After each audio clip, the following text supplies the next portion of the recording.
we've been really enjoying working with Postbiotics because from a manufacturing feasibility standpoint, they're no longer alive. So they're a lot easier to apply to applications that we've been limited in applying them before, just because they wouldn't survive. So it's really opening up new formats that we can add these ingredients to. Dogs and cats can get these benefits that we're measuring, and in fun ways for pet parents to give them to their pets as well.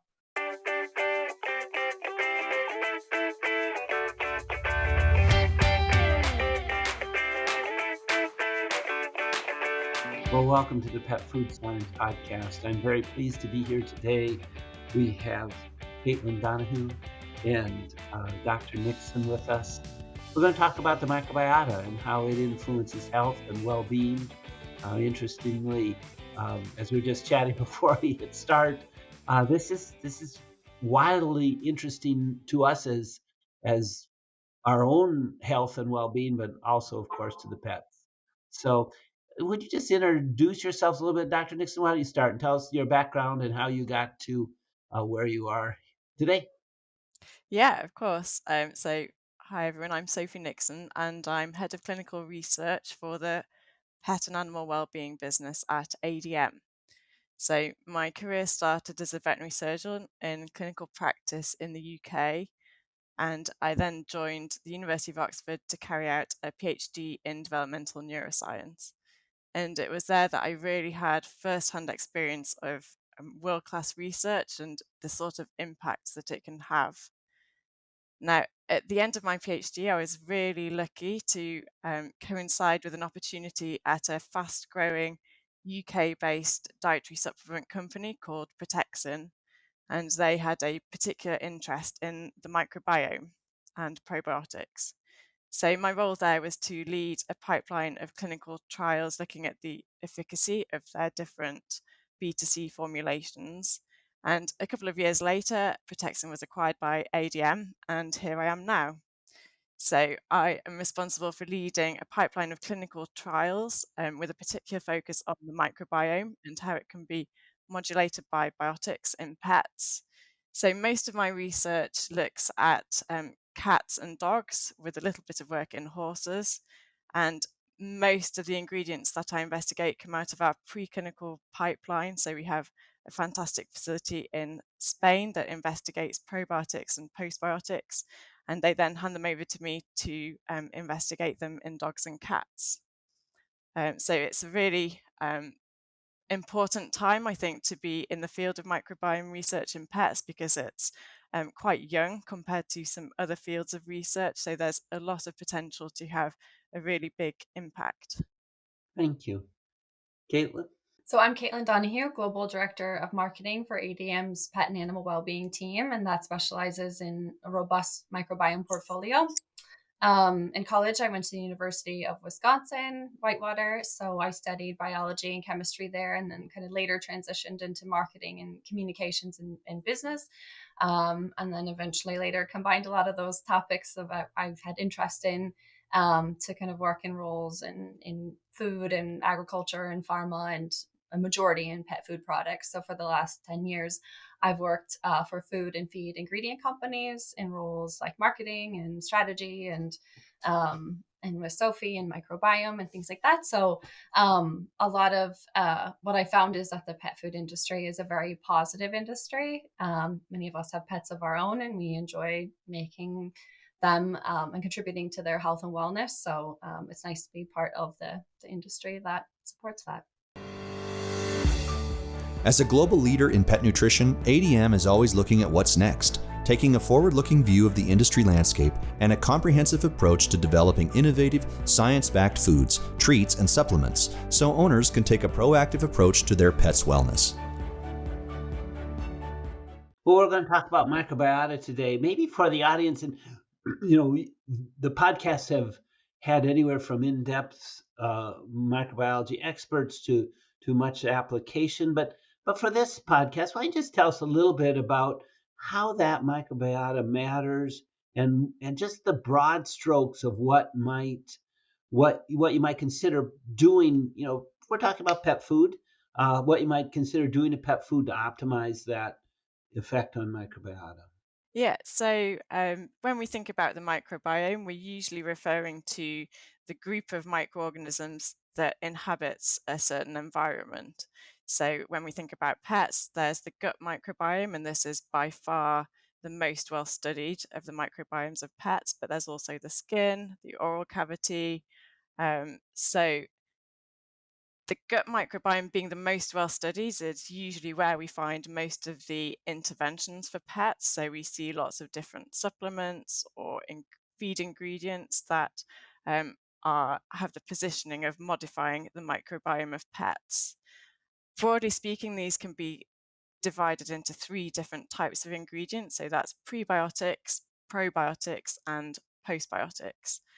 Now, we tend to use quite a standardized industry definition of these 3 types of ingredients, and they all share the same function in that they have to confer a health benefit to the host. So that's some sort of measurable improvement in health in our pets. Most of these will be related to digestive health, but certainly not all. So prebiotics are the ingredients that essentially just feed the good bacteria that are already in our pets' guts. Probiotics are good bacteria that we give to our pets. So those are live microorganisms that give a health benefit, whereas postbiotics are inactivated microorganisms. So usually the process used is heat treating. And there are various different applications and pros and cons of each of those 3 types of ingredients. But most recently, we've been focusing on the difference between probiotics and postbiotics because essentially they're quite similar in that they're both microorganisms. It's just that one is alive and one is not. Seems like a significant difference to me. It is a big difference. So we know that some microorganisms don't need to be alive to exert a health benefit because the benefit comes from some part of their structure, whereas others need to be alive because they produce metabolites, for example, that might have then an effect on the host microbiome.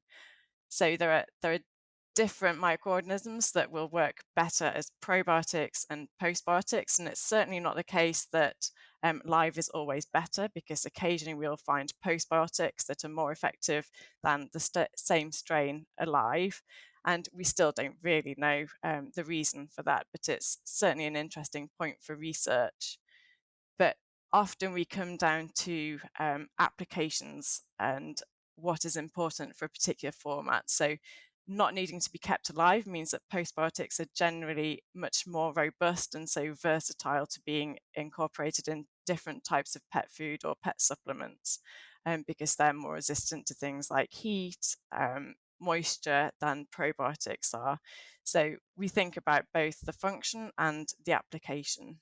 Well, that's interesting. I wonder, I just have a question on postbiotics because I've used that term sometimes to refer to things that are created by the microbiota. So stuff like the short chain fatty acids would be a postbiotic and things that I've discussed. But you're using it more as a more classic, maybe, or a different definition of this biotic that's now dead, postbiotic. There was recently quite a big piece of work or discussion about it with the ISAP.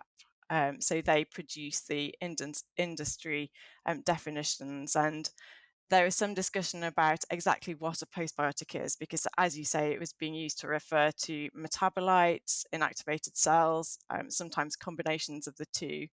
And I think that they have arrived on the definition that it must include cells. So whether it includes metabolites or not, I think either is acceptable, but they refer to microbe-derived metabolites using a different terminology. So postbiotics must contain some form of cell. Fascinating. I wonder if they'll be able to pull the language with them with that definition. We'll have to watch that and see what happens. It's just important we understand what we're saying, so we're not using the same word but different dictionaries. That's just a common problem for us sometimes. I was barking up the wrong tree in a very idiom sort of sense, where we were looking at things that were going to change the microbiota of the gut, and And in that, we were missing all of the physiology associated with the pet itself. Or in my case, at that time, I was working with swine because we really wanted to solve the gastrointestinal problems of these young piglets. And so we were looking at different prebiotics. We missed the interaction with the host. And of course, what happened was we could suddenly become knowledgeable of what was growing. We didn't have an idea. We couldn't put our, nothing much would grow in culture. So we were trying to enhance our understanding by growing these microbes, and we couldn't grow a tenth of what was there. And suddenly, when we could go back in and measure what was actually there, and then the measuring of those microbial end products. I'll try and not say postbiotics anymore. Uh, we just didn't we couldn't measure them. We were so happy to measure the short chain fatty acids. I think you've hit on a couple of really important points there. So, number one, the microbiome, particularly referring to the gut again here, it's an ecosystem, and that ecosystem will vary between individual animals. So, there are factors like host genetics, nutrition, exercise, the type of microbiome that they've inherited from the dam or the queen at birth. All of those factors create a unique individual with a unique microbiome. And so that affects how they respond to different interventions. So giving a probiotic to one animal will have a different effect to giving a probiotic to another animal that differs. So that's one element. So one point that I think of when I think about the microbiome, it's a unique ecosystem. The second point, I guess, relates to the sort of techniques that we have to investigate the microbiome. So this is really a very fast-paced evolution. So we don't rely on culture-based techniques now where we're trying to take fecal samples and see what grows, because we know that that will only detect quite a small substrate of bacteria that are quite easy to grow in culture. So now we rely generally on sequencing-based techniques to try to interrogate the microbiome. So two of the most common techniques used are 16S RNA sequencing. So that type of sequencing looks at just a small variable portion of DNA that's present in bacteria, and it tries to identify it usually to a particular genus. Sometimes you can go a little bit further and look at a species, and to identify the different components of the microbiome in that way. More recently, we have had access to deep sequencing techniques. So using this, we can look at all of the genetic material in the microbiome. So this is not limited just bacteria or archaea, but we can look at fungi and bacteriophages, so viruses that infect bacteria. So it's a much more comprehensive look at the microbiome. And that's really important because we know that small or minor components of the microbiome can have quite a big effect. So it's important that we can sequence those and identify those parts of the microbiome that might only be relatively low in abundance, but still have a significant effect. So that sequencing technique is shotgun sequencing, where we sequence the whole genome. And that allows us to also have a look at the function of the microbiome. So we don't just say who is there, but we say what types of function can they carry out? So what sort of genes do they have, and what do those genes do? What metabolic pathways are they involved in? So that gives us much more ability to relate the function of the microbiome with physiological effects on the host. And as those sequencing techniques become more accessible, because they're still quite limited in how they can be applied, because they're quite costly and they need a lot of bioinformatic capability. But as they become more widely used, then we'll be able to understand much more about the microbiome and how it relates to health. Well, thank you. That's really informative. Let's jump a little bit in and discuss about how we might change the microbiota. So in the end, we're most concerned about the health of the animal. What we've sort of described here, I think, is that we can change that pet's well-being by trying to feed the whole rather than just the pet itself. which is, for a nutritionist, that's a bit of a change. I again have to smile. When I was first taught about this, we sort of were taught, hey, the gut is a tube through the animal. Don't really worry about it. What comes out is what matters. And of course, we know better than that now.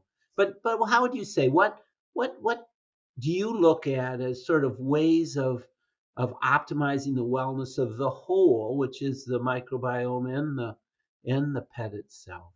I guess when we look to identify candidate probiotics or postbiotics, we're looking for a number of different features that would make them suitable to support the health of a pet.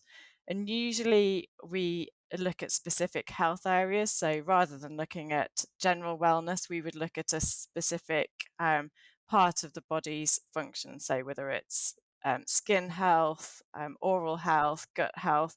So we tend to be quite targeted in how we search for probiotics and postbiotics. But most importantly, I think, is the question, first of all, is the candidate microorganism that we're looking at safe?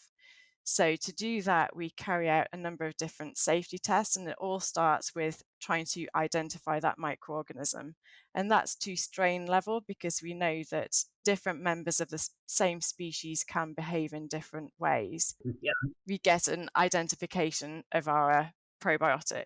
Using that whole genome sequencing, we can then look at parts of the genome that firstly relate to safety. So we don't want to see anything like antimicrobial resistance or pathogenicity, mobile genetic elements. So all of those things that would preclude us from considering a microorganism as a supplement for pets. But at the same time, we can look for desirable traits. So we might look for certain metabolic pathways or certain genes that we expect to be associated with a health benefit for the area of interest that we're looking at, whether that's gut health or skin health. So step number 1 is the microorganism safe. Step number 2, we look to see whether it's efficacious. So there we have a pipeline of screening tests that will relate to the functional area. So we might have different cellular assays to look for ways of supporting oral health. So we might look at a means of having an anti-inflammatory effect on cells that come from the mouth, or we might look at the ability to inhibit the growth of biofilms that you would find in the oral cavity. So we'll have a set of functional assays that look for characteristics of our microorganism, and this will be both live and heat treated, so probiotic or postbiotic, that we would expect to be related to a health benefit. So we've established that the microorganism is safe. We've established that it's showing characteristics that we expect to be associated with health in vitro or ex vivo or in nematodes. And then the last step is to investigate those microorganisms in pets. So these would be dogs or cats typically, though we do some work in horses. And we try to use scenarios that are as close to a healthy pet population as possible, because this is the intended target for our interventions. So it can be quite challenging to make healthy animals better, but that's what we're looking for. And then in parallel to that, because we are in a commercial industry, we need to show that those microorganisms are commercially viable. So that's that they can grow at scale, that they're stable, not only in one format, but in the variety of different formats that they might be used in commercially. And I like how you mentioned that, asked that question, Dennis, of not looking at the gut as an individual organ, but holistically, and then everything Sophie mentioned in how we measure that and how it's all connected. And we've heard the phrase of 70% of the immune system being located in the gut and everything else contributing to it. And we're trying to measure what that means based on, how we've holistically looked at this and how we individually measure those impacts to all of those different health areas. Thank you. I wonder if we could expand on that a bit. Let's talk about the gut first. I'm a nutritionist. I'm interested in mouth health, but let's talk about the gut. What factors, so you can make lots of changes in the microbiota, but in the end, what matters is what's happening in the pet. What do you look at to say, I've got, like say, we've got health itself is a fascinating, complex, uh, beyond understanding, really, but we're trying to improve it. What do you look at to improve, to say, okay, that's it? I know I've done a good thing. I guess we have a tiered response to that question, and it's not that one tier is above another. It's just, I guess, going back to mechanism. So at the very top, we would have a measurable, perceptible benefit in the pet. So it's easiest to give examples for digestive health because that's the most well studied. So with that, we'd be looking for improvements in the frequency or the consistency of fecal motions. We might be looking at indicators of nutrient absorption, so body condition, things like that. The next tier down is to look at biomarkers that we know relate to health, but they're not direct measures of health themselves. So using the digestive health example, we would look at things like short chain fatty acids in the stool. So it's not that more directly means better health, but it's very well correlated and robustly correlated with health. So we know that if we show an increase in some of the short chain fatty acids, it's likely that we have some measurable benefits on the health of the gut. Yeah, butyrate is good. Yeah, so it's fairly uncontroversial, I think, that more of the short chain fatty acids or certain short chain fatty acids correlates to a benefit on health, even though that isn't the actual benefit itself. Some. I don't really like branched chain, short chain fatty acids so much. So I like acetate, propionate, butyrate. I like those. Yeah, I agree. I think there's far more evidence for those short chain fatty acids than the branched chain chain. That's quite a mouthful. Probably skip that bit. I mean, it's a fascinating thing, right? That's why nutrition is fun, is because probably some balance is needed. Yeah, I hate to come in. I always want to come in and say, yeah, this is good at its level, but if I see it bouncing up, then that's bad. This is maybe not so good at a level, and I see it coming up, that's good. It takes some understanding, and that's what we're trying to flesh out. I want to talk to you about it. What do you think about measurements like of the gut sort of function intactness, like the closeness of the cells together and the amount of immunoglobulin coming into the gut? How is that as a measurement? What do you think? I think you get into a grey area with some of those different measures. So, as you just alluded to there, we know that gut health can relate to fecal levels of IgA, so immunoglobulin. But I think there isn't a very widely or confidently defined level where we know that some is not enough, more is okay, and even more than that is not so good. So we make some inferences about what is a good level of IgA, but really, using that example, there aren't any very well defined boundaries to say what is this amount is good and this amount is too much, or it may be that there isn't such a thing as too much. It's just when we get into that level of marker, there's a lot of inference that's needed to interpret results alongside all the other more robust measures that I've spoken about. And then nowhere is that more evident than when we look at the microbiome. So we know that it's quite widely accepted that complexity is better, so greater species richness and diversity, that has been robustly correlated with health. But then when we look at some of the other measures and presence of or abundance of certain species, it gets much more difficult to interpret. And as yet, we don't have a definitive, this is a good microbiome, this is a not so good microbiome. We just have certain features that we look at that tend to correlate with better health or poorer health. But the more the microbiome is studied, then the more defined our understanding will be of what is positive and what is negative. And many times too, it feels like it's meeting pets where they are at various life stages, like from a puppy or kitten establishing their microbiome, an adult pet that's very established, or a senior pet that's, maybe not producing as many enzymes like they used to, and that's impacting the gut. So as it relates to product development, I mean, we're with customers that are kind of addressing some of those needs in life stages. That can be another important element of working with the microbiome as well.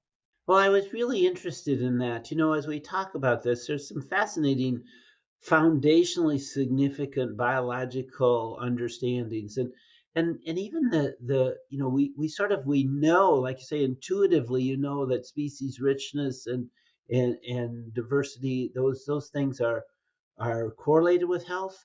But in fact, it's a correlation, right? Because say you add a pathogen and you've increased both diversity and richness, and yet you've degraded health. So it's not like we know, well, I've changed that and I must be better. It's a correlation. I guess I'm asking, sort of thinking of Caitlin, maybe you could help me with this. How do we come up with research scientists? We say, look, we believe this to be true. We have these good indicators of health, some of them very objective that everyone would notice, say your stool frequency and firmness, those sorts of things. Others that we believe strongly, these short chain fatty acids are up, this indicator of immunological health is up. How do we take that out and say you should buy it? You should take this and give it to your pet. What do we do?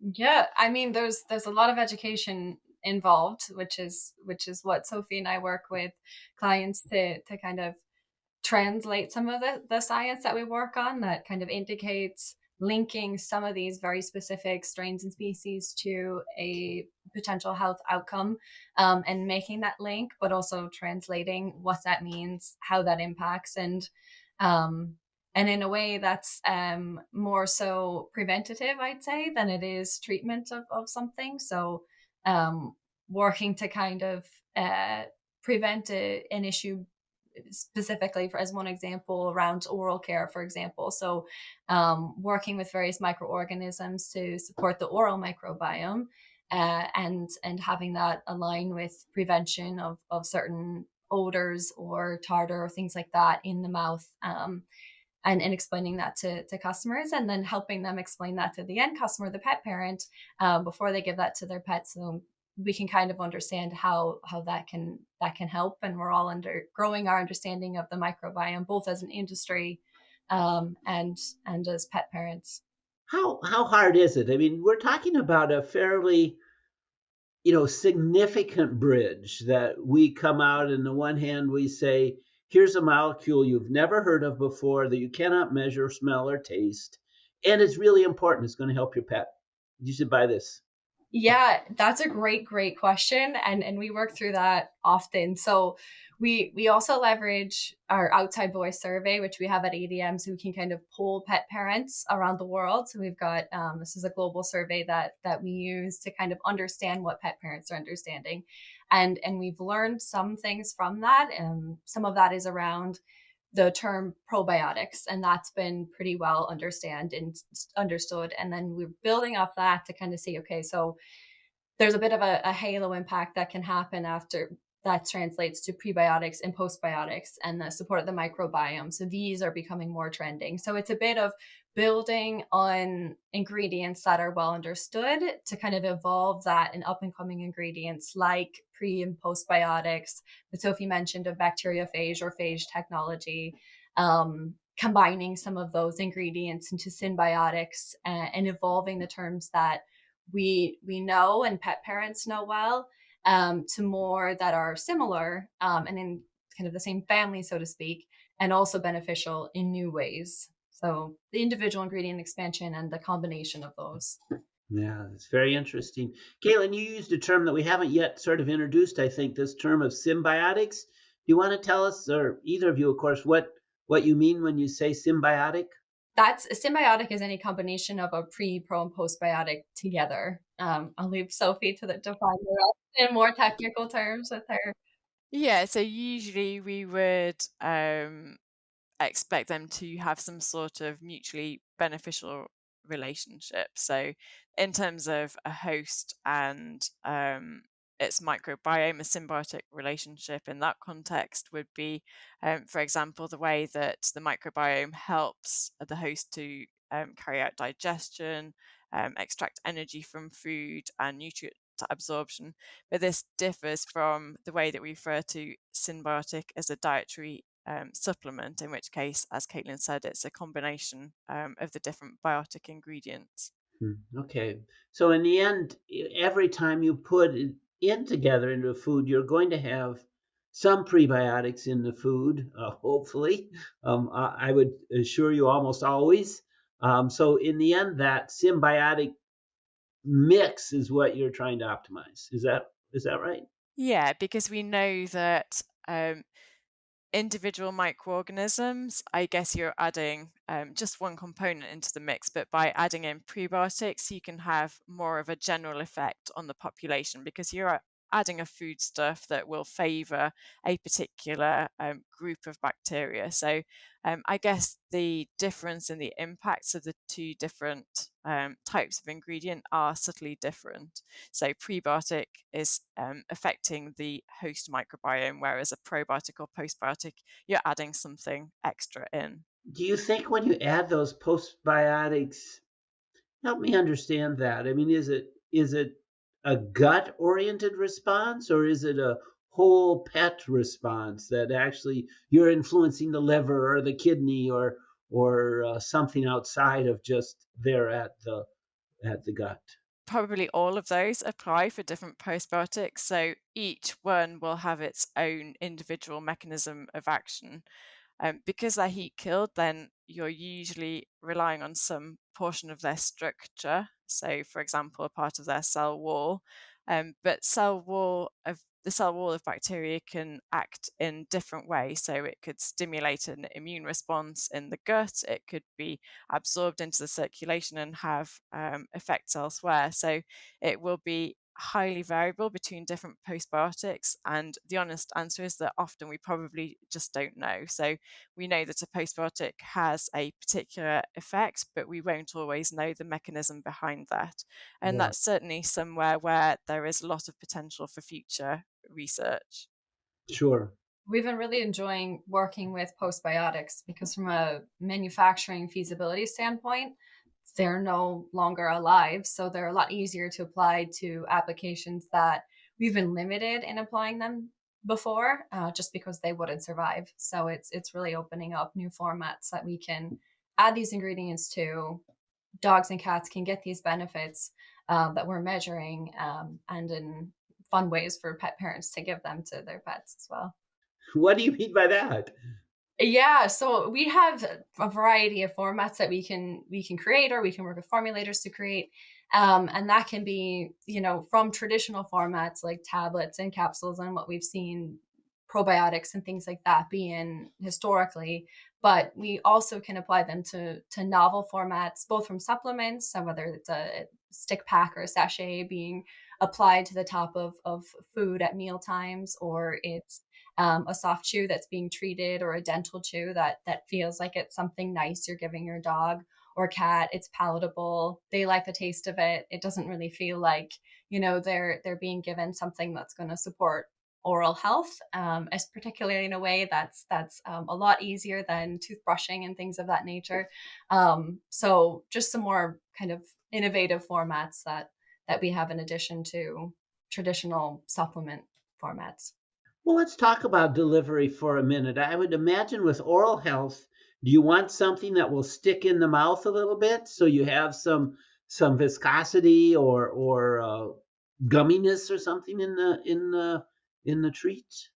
I can talk firsthand about this. So we have been working on a dietary intervention to support oral health in dogs because we know that the oral microbiome is highly complex and it's intrinsically linked to oral health.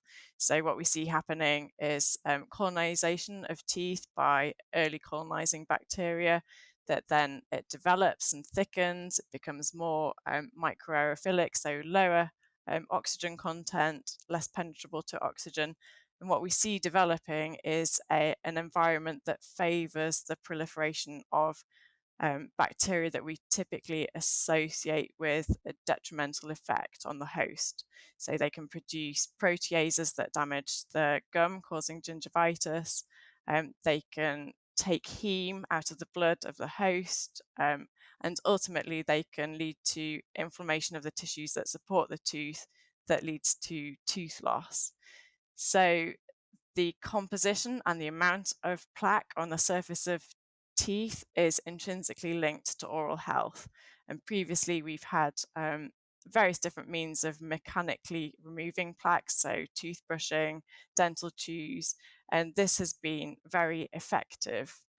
But we thought at ADM that there was untapped potential to slow down the growth of plaque and to change the composition of the oral microbiome in a way that could support health.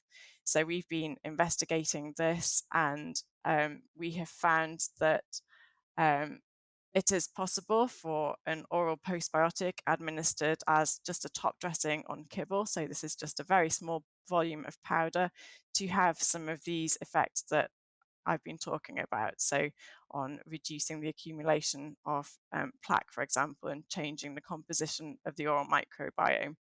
So that is expected to be associated with a really short contact time when we're administering it as a top dressing on kibble, and we know how quickly many dogs eat their kibble. They don't even stop to chew it sometimes. Right. So the possibility that a postbiotic offers is to then incorporate that into a dental chew, because we expect that it's resilient to the sort of processing that is associated with that type of delivery. So yes, we think that contact time for an intervention like that is really, really important, but what we have shown is that it's not essential. So we can still have a positive effect on health without relying on a long contact time associated with a dental chew. Oh, that's fascinating. I really think there's a good opportunity for optimizing the health of pets by changing the oral health. It's quite clear that's quite connected, that sort of health outside of the mouth is really related to health in the mouth. So that's pretty exciting. I wonder if we could talk a little bit about, as you look forward, what kind of things might be of interest to you. I think we sort of talked about looking back how these changes associated with the advances of science has brought us here. But what do you see as you go forward and look at what might be on the horizon, or you just jumping up and saying what might be over the horizon? You want to speculate at all? As I mentioned earlier on, I think there is a lot of potential for pet microbiome research just because it's so young. So we have evidence for various different effects of the microbiome in humans. So ones that are particularly of interest are the gut-brain axis. So where the gut microbiome can release chemicals that have a direct effect on mental state. So that's certainly somewhere where I see some exciting developments in the future. Another obvious one would be metabolic health, because we know that the gut microbiome is intrinsically linked to extraction of nutrients. But not only that, it can be related to the host metabolism. So things like gut hormones and the ability to handle oral glucose, so the glucose associated with eating. So those two in particular are areas where I think we'll see some really, really exciting results in the future. But there are a lot of areas where microbiome products could have an effect. So skin health there's very little work being done on that in pets. So I think that will change over the coming years. And that's such a good point Sophie mentioned about the pet microbiome industry being young and up and coming, because I really feel like we're just scratching the surface in terms of what we can measure, both as a microbiome industry and as a pet microbiome industry. So some of the new ingredients, like building on probiotics into post prebiotics, bacteriophage and phage technology, kind of revitalizing some and like enzymes that have been around for a long time but can positively impact as well combining these, in some of our portfolio, we have maybe just a single species that's been really effective. And other times there's a combination of a few different types of blends that are particularly effective towards a specific health condition. But it's, a lot of what Sophie said about the different types of health areas, the oral health, cognition, calming, skin health. It's always been theoretical that having a healthy gut microbiome can contribute to a lot of bodily functions, but really measuring specifically what that means, we're excited to continue measuring that. So a lot of the interaction and metabolism and sort of the beauty of seeing it being optimized together is really what you see as where we go from here. Yeah. It's so interesting to me that we've sort of walked through this growth of this industry. You all have played a significant role in bringing it through the process and into the hands of consumers.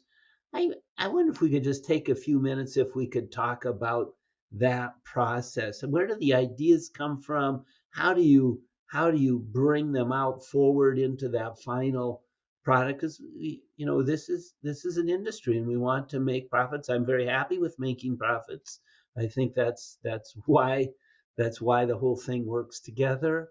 How does the sequence happen? Can we talk about that for a bit? Yeah, I guess our process would start with an identified business need. So that's whether it's an appetite for a product to improve oral health, because we've been talking about that a lot, or skin health. So we know that there will be a market for a product in that health area.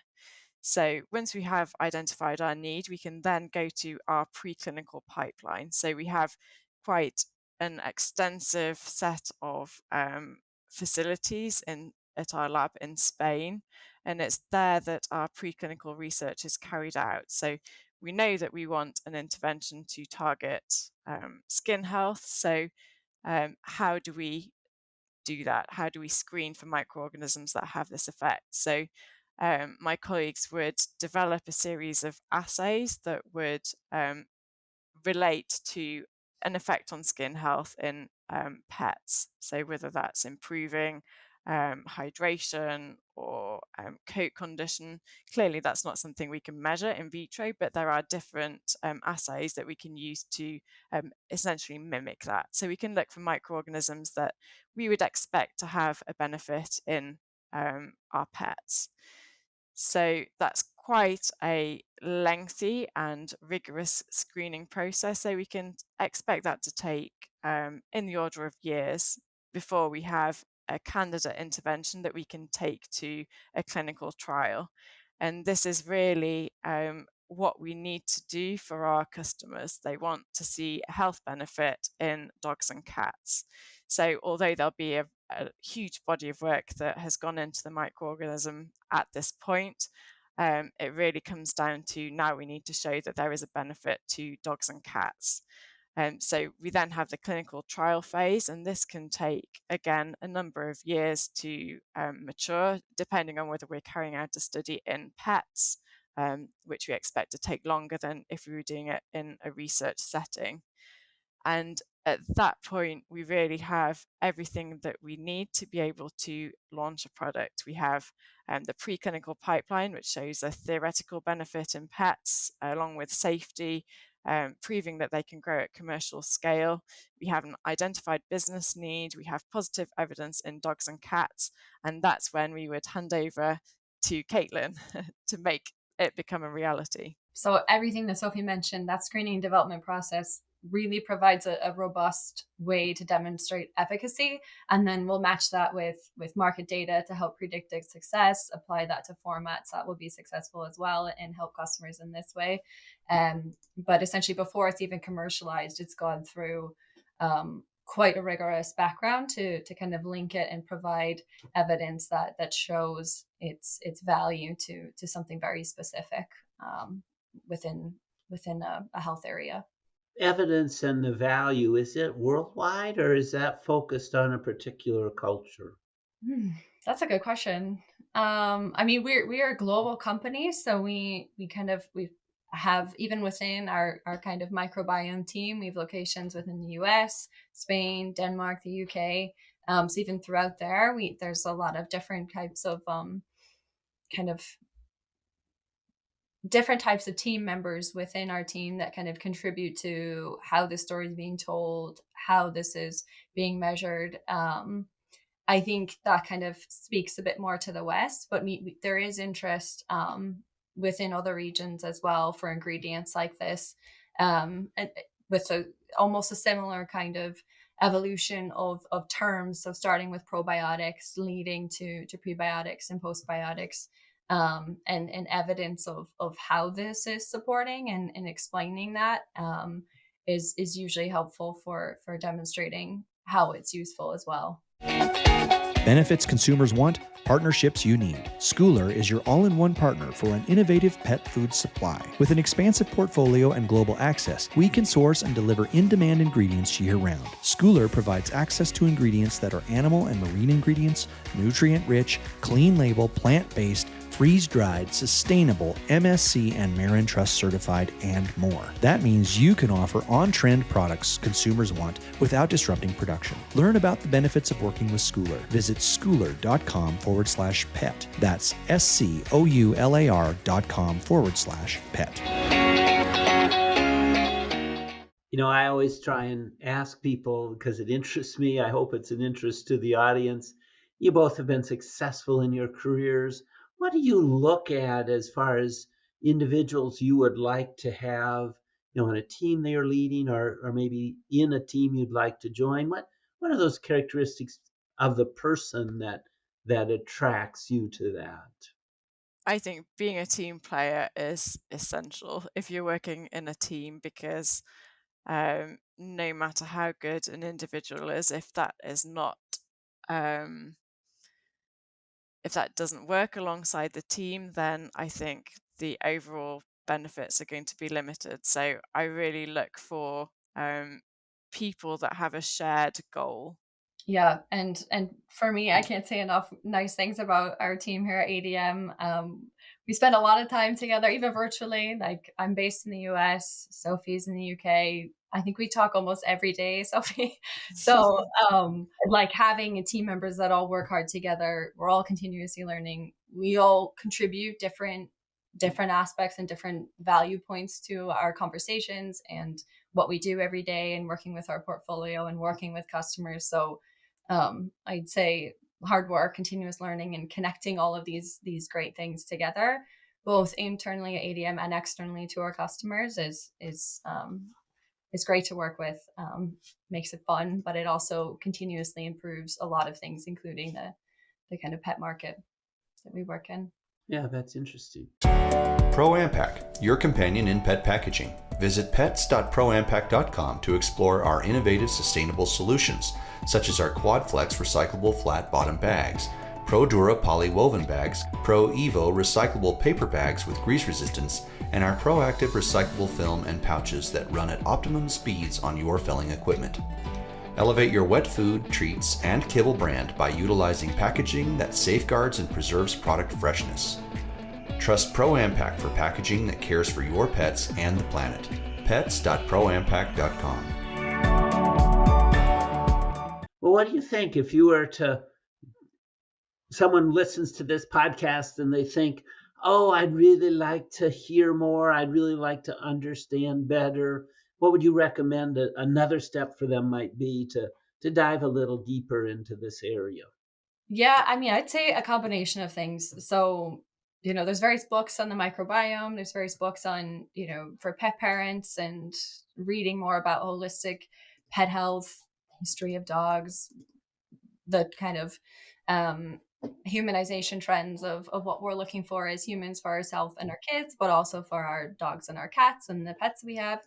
So there's a lot of interesting books on each of those topics, but there's also a lot of very interesting market data that you can read to kind of see how things are changing, evolving, both past and present. How the pet industry has changed over the years through various wars that the world has had, and evolving now to maybe like millennials, for instance, having fewer children, but barely investing in their pets. So there's a lot of very interesting nuances, both from a literature standpoint and a market trend standpoint, all around the world that's taking place that is pretty interesting. What do you think, Dr. Nixon? Anything you might recommend? I'm a reader of scientific papers, so I'm not sure how relatable they are. They're often a little bit hard to digest, but yeah, I just keep abreast of this. I keep abreast of the scientific literature for the microbiome as a whole. So I don't discriminate between humans, dogs, cats, horses, ruminants. I think each different species offers a little bit of insight into host microbiome interactions. So I'm quite indiscriminate in reading anything related to the microbiome. I think that's a way to certainly just be abreast of the industry. It's quite complex, but no text. Is there no standard? I don't know of one, but no standardized introductory text or anything. No, number of times a graduate student will contact me and say, "Hey, I'm interested in this." That's what I guess that's the kind of person you would suggest go read the literature. Yeah, so I would look for reviews. Yeah. So review articles are usually quite a nice way of summarizing lots of different types of literature, but they can be very, very science heavy. So they're sometimes bedtime reading. Okay. Well, what do you think if you were to, again, looking out to the audience a little bit and you'd want to say, I wish you could grab this about what we've been saying here in the last 50 minutes? What would you tell them? I'll need a minute on that one.